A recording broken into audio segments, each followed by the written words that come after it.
नमस्कार दोस्तों, M&C education welcomes you all. आज के इस सेशन में हम सैंपल पेपर क्लास 12th का जो टर्म 2 के लिए इश्यू हुआ है CBSE से,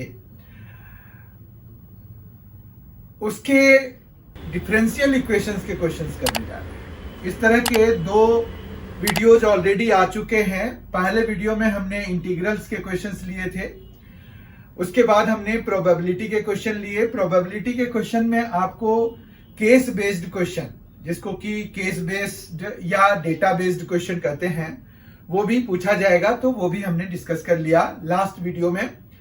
आज के इस वीडियो में हम क्लास 12th के लिए जो CBSE सैंपल पेपर टर्म 2 के लिए जारी हुआ है, उसके डिफरेंशियल इक्वेशंस के सारे क्वेश्चंस देखेंगे। एक्चुअली दो क्वेश्चंस आपको डिफरेंशियल इक्वेशन से पूछे जाएंगे। एक 2 मार्कर क्वेश्चन होगा और एक 3 मार्कर क्वेश्चन होगा। 3 मार्कर क्वेश्चन में एक ऑप्शन भी आपको दिया जाएगा। तो इस तरह से in total there will be 5 marks from this chapter. तो हम पहला क्वेश्चन देखते हैं। ये आपको सैंपल पेपर में क्वेश्चन नंबर 2 है, तो वही सैंपल पेपर के ही क्वेश्चन नंबर यहां पर लिखे गए हैं। क्वेश्चन नंबर 2 है, write the sum of the order and degree of the following differential equation. अगर आप इस डिफरेंशियल इक्वेशन को गौर से देखिए तो यहां पर ये जो डिफरेंशियल इक्वेशन दिया हुआ है, उसको आप क्या लिख सकते हैं? dy by dx है, dy by dx है, तो ये आप d2y ओवर dx स्क्वायर लिख सकते हैं is equal to 5। Right side में तो जो है वही रहेगा। अब यहां पर देखिए, अगर इसका ये जो डिफरेंशियल इक्वेशन है, इसमें हाईएस्ट ऑर्डर एक्चुअली एक ही है, तो उसका जो ऑर्डर है वो क्या है? 2 है।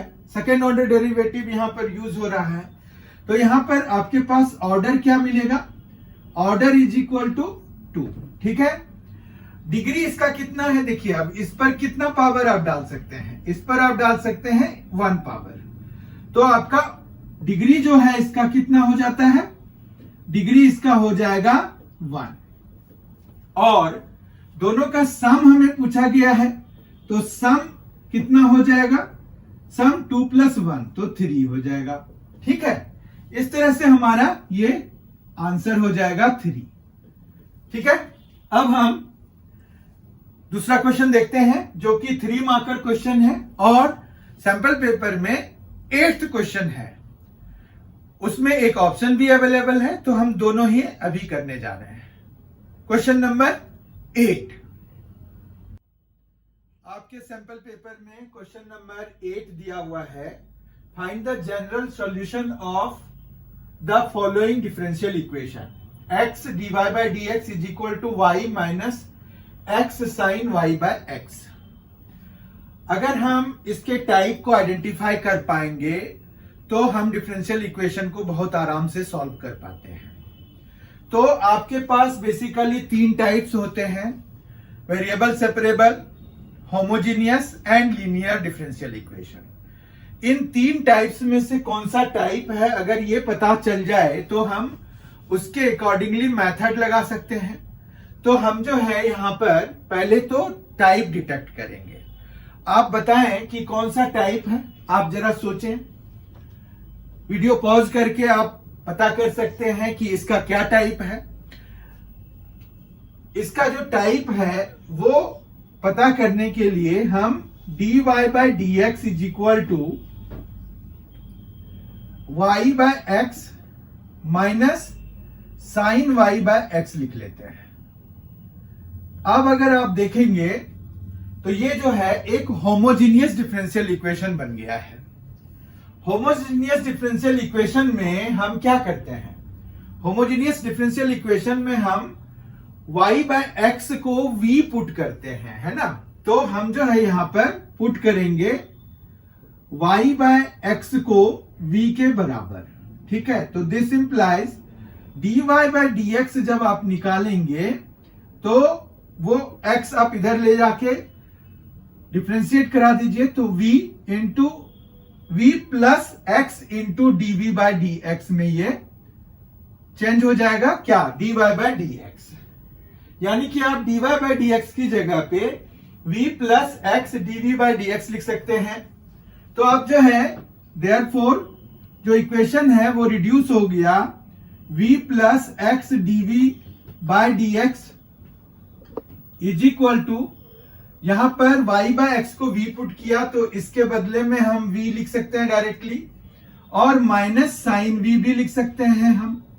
ठीक है, तो अब हमारे पास जो है ये एक इक्वेशन बन गया। अब इसको सॉल्व करना है तो आप देखिए ये वाला v और ये वाला v कैंसिल हो जाएगा। तो अब जो इक्वेशन बन गया वो वेरिएबल सेपरेबल हो गया है, x into dv by d x is equal to minus sine और v हो गया है। ठीक है, अब जो है हम v वाले टर्म्स को एक साइड और x वाले टर्म को दूसरी साइड ले जाएंगे। तो ये हमारे पास क्या आ जाएगा, dv बाय साइन v और is equal to dx by x। ठीक है, माइनस साइन भी है तो माइनस को भी हमने अकोमोडेट कराना है, तो माइनस dx बाय x लिखेंगे यहां पर।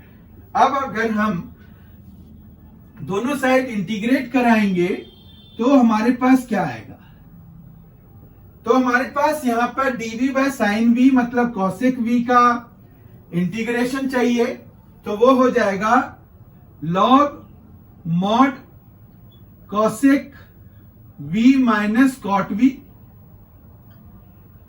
और is equal to minus log mod x और प्लस, अब चूंकि लॉग अगर हमारे पास मेजोरिटी में होता है तो हम जो कांस्टेंट ऑफ इंटीग्रेशन लेते हैं वो भी लॉग में ले लेते हैं, तो हम यहां पर लॉग c ले लेंगे। ठीक है, इस तरह से हमारे पास cosec v minus cot v is equal to minus log mod x plus c आ गया। अब लॉग की प्रॉपर्टीज लगा करके आप इनको चेंज कर सकते हैं। लॉग अगर हम इधर से हटा दें और इधर हम c बाय एक्स लिख दें, जो कि हम कर सकते हैं क्योंकि log a minus log b log a by b के बराबर होता है, तो उस हिसाब से हम इसको cosec y by x v की जगह पे minus cot y by x is equal to c by x लिख सकते हैं।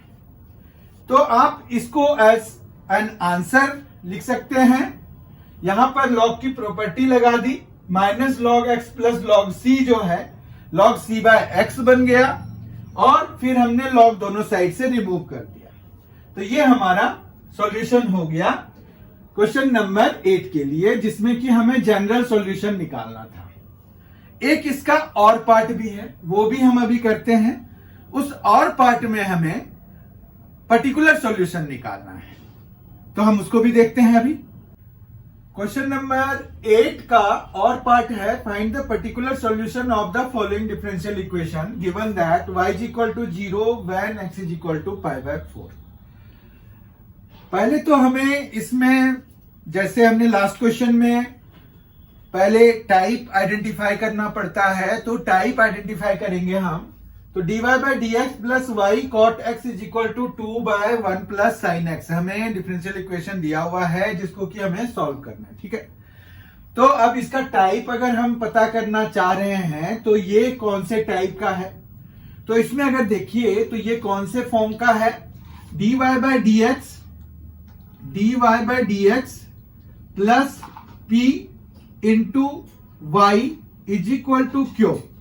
ये कौन सा फॉर्म होता है, dy by d x plus p into y is equal to q जो है वो लीनियर इक्वेशन होता है, लीनियर डिफरेंशियल इक्वेशन। ठीक है, अब लीनियर डिफरेंशियल इक्वेशन अगर है ये, तो उसमें जो है, क्योंकि देखिए अगर कंपेयर कीजिए तो y हमारे पास यहां पर है p cot x हो जाएगा और क्यू जो है 2 बाय 1 प्लस साइन एक्स हो जाएगा। ठीक है, अब इसमें क्या होता है, लीनियर इक्वेशन में जो सॉल्व करने के लिए हमें IF निकालना होता है, ठीक है।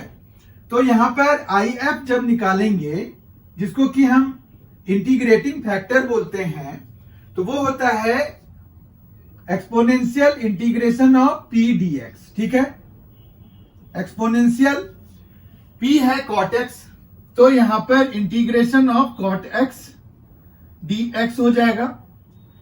cot x का इंटीग्रेशन क्या होता है? cot x का इंटीग्रेशन होता है log mod sin x। फिर IF में जो एक्सपोनेंशियल की पावर में हम इंटीग्रेशन करते हैं, तो वहां पर हम मॉड नहीं यूज करते हैं।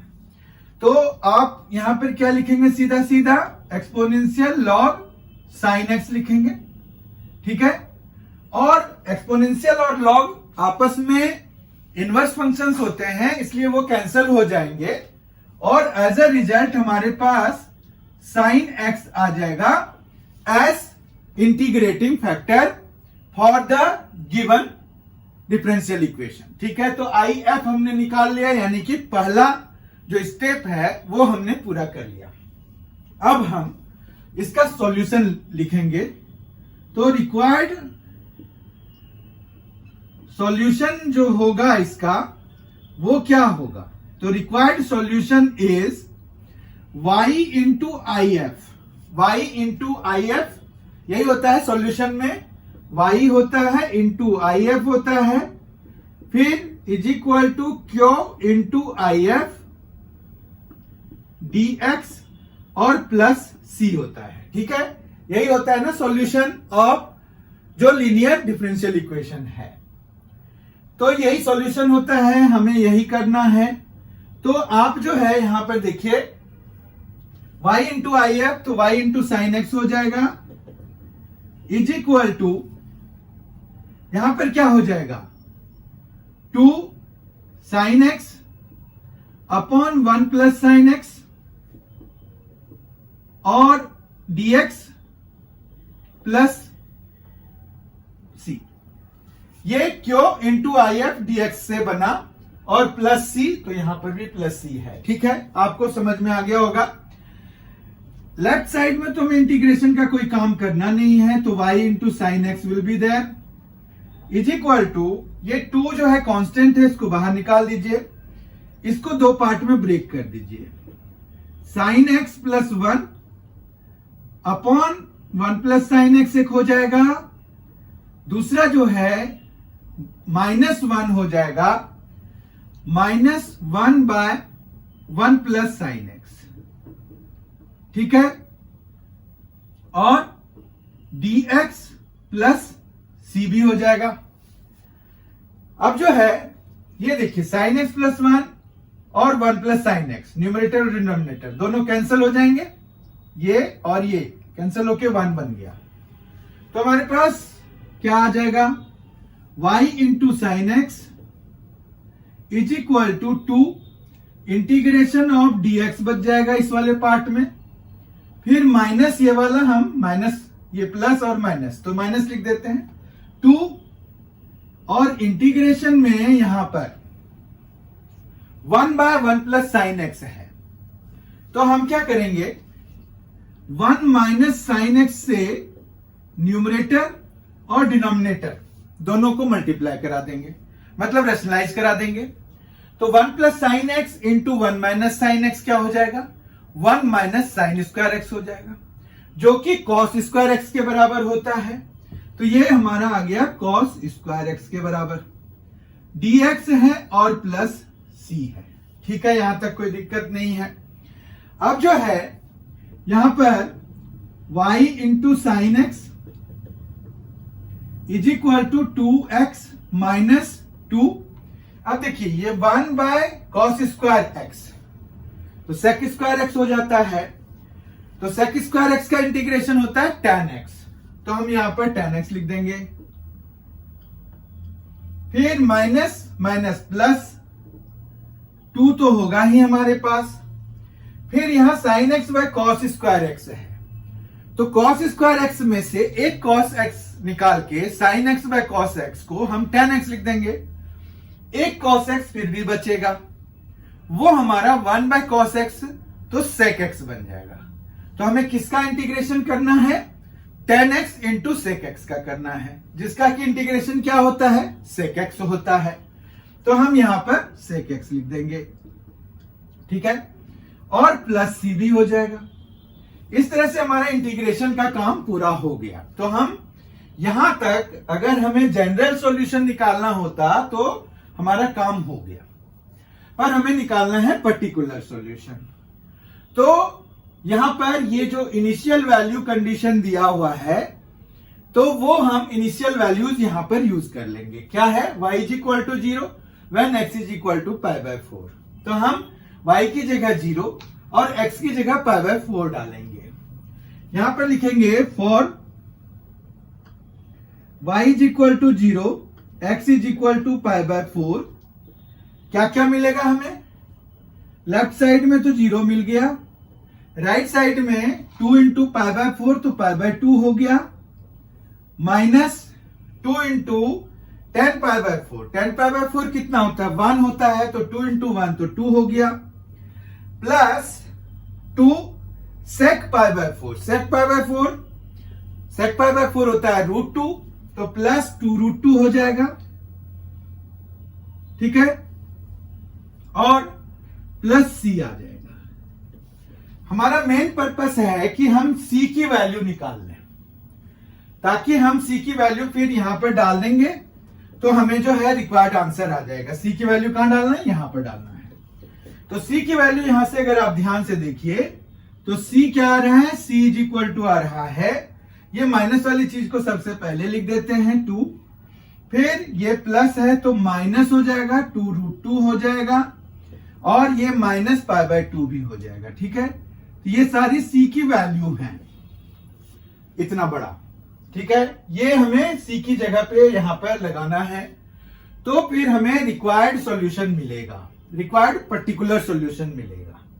तो c की जगह पे हम 2 माइनस 2 √2 माइनस π/2 लगाएंगे, तो हमें रिक्वायर्ड पर्टिकुलर सॉल्यूशन मिल जाएगा। तो रिक्वायर्ड पर्टिकुलर सॉल्यूशन क्या लिखेंगे? रिक्वायर्ड पर्टिकुलर सॉल्यूशन लिखेंगे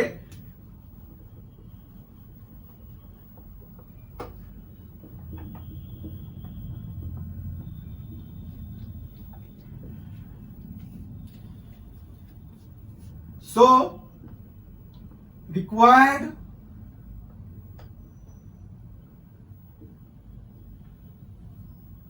particular solution is क्या हो जाएगा? ये तो हमें पूरा कॉपी करना ही है, ठीक है। y sin x, y into sine x is equal to 2x minus 2 tan x plus 2 sec x। अब c की जगह पे हम ये वैल्यू जो हमने निकाला है वो डाल देंगे, तो ये आ जाएगा प्लस 2 माइनस 2 √2 माइनस π/2, ठीक है। तो यही है हमारा रिक्वायर्ड पर्टिकुलर सॉल्यूशन, और यही हमारा आंसर भी है।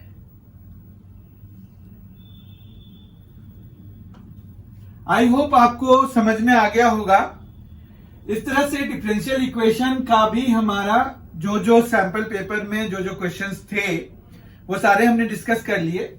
इसके डिस्कशन का एक पर्पस ये भी है कि आपको मेथड थोड़ा रिवाइज हो जाए कि कौन से में हम किस क्वेश्चन में कौन सा मेथड लगाते हैं सॉल्व करने के लिए, तो वो रिवीजन भी हो जाएगा अगर आप बहुत ध्यान से फॉलो कर रहे हैं इसको। तो अगर आपने अभी तक MNC एजुकेशन चैनल को सब्सक्राइब नहीं किया है तो जरूर कर लीजिए, ये आपके लिए बहुत ही फायदे का होने वाला है।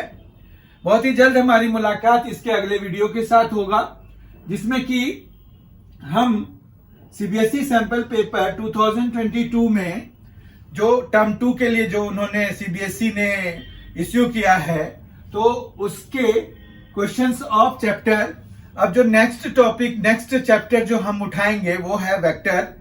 तो वेक्टर्स, वेक्टर अलजेब्रा से जो भी हमारे पास क्वेश्चंस होगा सैंपल पेपर में, वो सारे हम डिस्कस करेंगे इसके अगले वीडियो में।